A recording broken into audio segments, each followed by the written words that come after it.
एक मंदिर जिसे तांत्रिकों का गढ़ कहा जाता है। दूर दूर से एक ही जगह में इकट्ठा होते हैं हजारों अघोरी, जहाँ तंत्र मंत्र करके पूरी की जाती हैं अपनी सारी इच्छाएं, जहाँ चारों तरफ रक्त ही रक्त है। यहाँ चढ़ाई जाती है बलि और यहाँ के पूरे वातावरण में है सिर्फ काला जादू।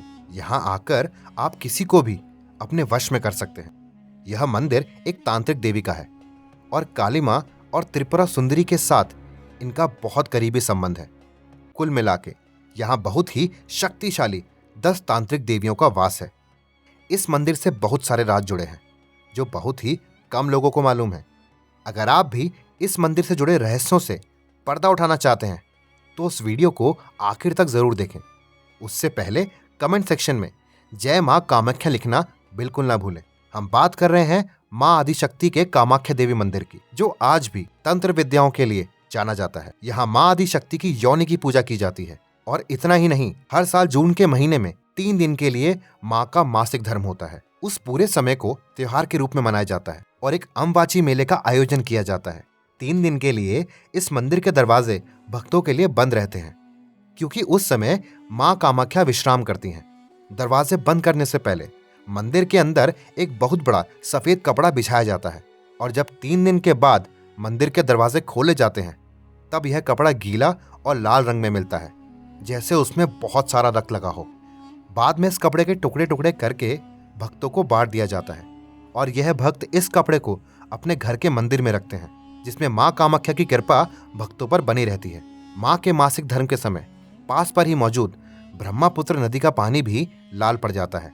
आज तक कोई भी वैज्ञानिक इस रहस्य से पर्दा नहीं उठा पाया कि आखिर ये पानी लाल क्यों पड़ जाता है। मां के मासिक धर्म के दौरान यहाँ पर काफी लोग आते हैं और वह कोई साधारण लोग नहीं बल्कि बहुत बड़े साधु और अघोरी व तांत्रिक होते हैं। मान्यता यह है कि मां के मासिक धर्म के दौरान यहाँ अलग ही शक्तियां होती हैं और इस समय तंत्र करने से किसी भी तांत्रिक और साधु को सिद्धियां प्राप्त होती हैं। जो साधु पूरे साल दुनिया से दूर रहकर अकेले साधना करता है वह साधु इस मेले में शामिल होता है। इतने सारे अघोरी और तांत्रिक जब साथ आ जाते हैं तब इन 3 दिनों में यहाँ के वातावरण में बहुत शक्तिशाली ऊर्जा उत्पन्न हो जाती है। ये साधु और तांत्रिक सिर्फ अपने ही नहीं बल्कि यहाँ आए हुए भक्त जो किसी काले जादू का शिकार हो गए हैं या किसी पर कोई टोटका कर दिया गया हो, यह साधु अपने जादू और विद्या से ऐसे लोगों को बुरी शक्ति से छुटकारा दिलाते हैं।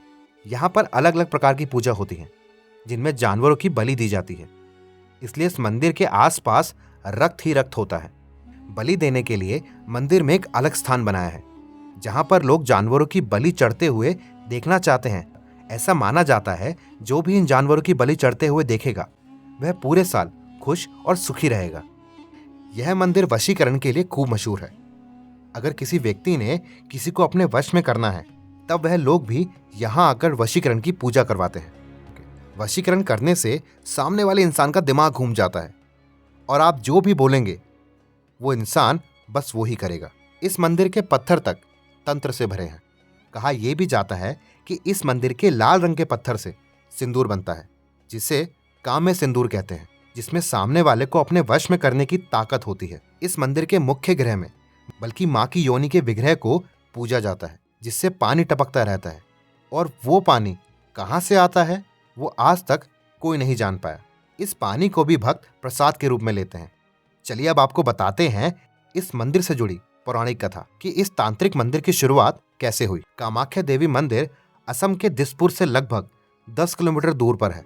यह मंदिर नीलांचल पर्वत पर है। मान्यता यह है कि इस मंदिर में मां आदिशक्ति की योनि का हिस्सा आकर गिरा था और वह हिस्सा योनि के विग्रह के रूप में बदल गया। बात उस समय की है जब मां सती अपने पिता दक्ष की यज्ञ अग्नि में जलकर भस्म हो गई थी। महादेव मां सती से बहुत प्रेम करते थे। तब मां सती के देह त्याग के दुख और शोक में महादेव उनके मृत शरीर को लेकर पूरी दुनिया में घूमे थे और अपना सांसारिक कर्तव्य भूल गए थे।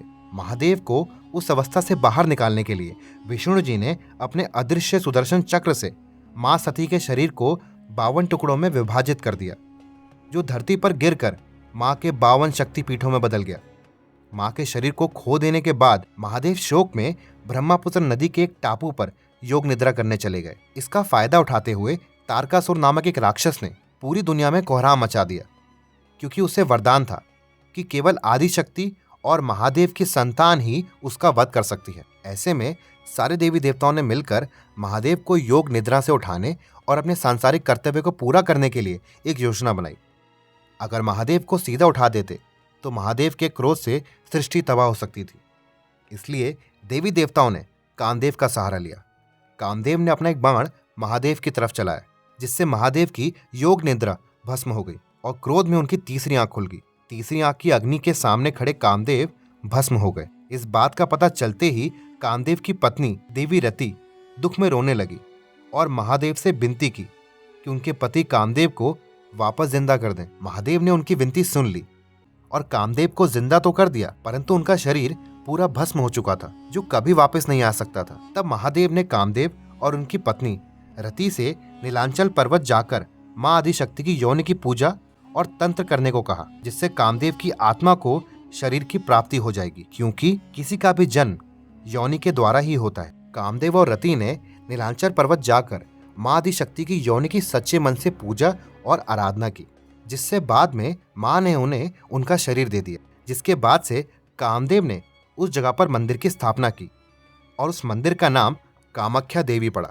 मान्यता यह है कि यह मंदिर बेहद चमत्कारी है और माता के 52 शक्ति पीठों में सबसे ज्यादा शक्तिशाली और तांत्रिक प्रवृत्ति का है। महादेव जिस टापू पर योग निद्रा में चले गए थे, आज उस टापू पर भैरव देव का मंदिर है। माना जाता है यह भैरव देव, जो कि महादेव का अवतार है, वह इन शक्ति पीठों की रक्षा करते हैं। भरवा के इस मंदिर के दर्शन किए बिना मां कामाख्या के दर्शन अधूरे हैं। यह मंदिर बेहद शक्तिशाली है और तांत्रिक प्रवृत्तियों से भरपूर है। आपको भी जीवन में एक बार तो इस मंदिर के दर्शन जरूर करने चाहिए। तो भक्तों, आज के लिए हमारी वीडियो में इतना ही। ऐसे ही जानकारी के लिए हमारे चैनल पर बने रहें और हमारी वीडियो को ज्यादा से ज्यादा लोगों तक प्रवाहित करें। हम आपसे मिलते हैं अपनी अगली वीडियो में। तब तक के लिए धन्यवाद।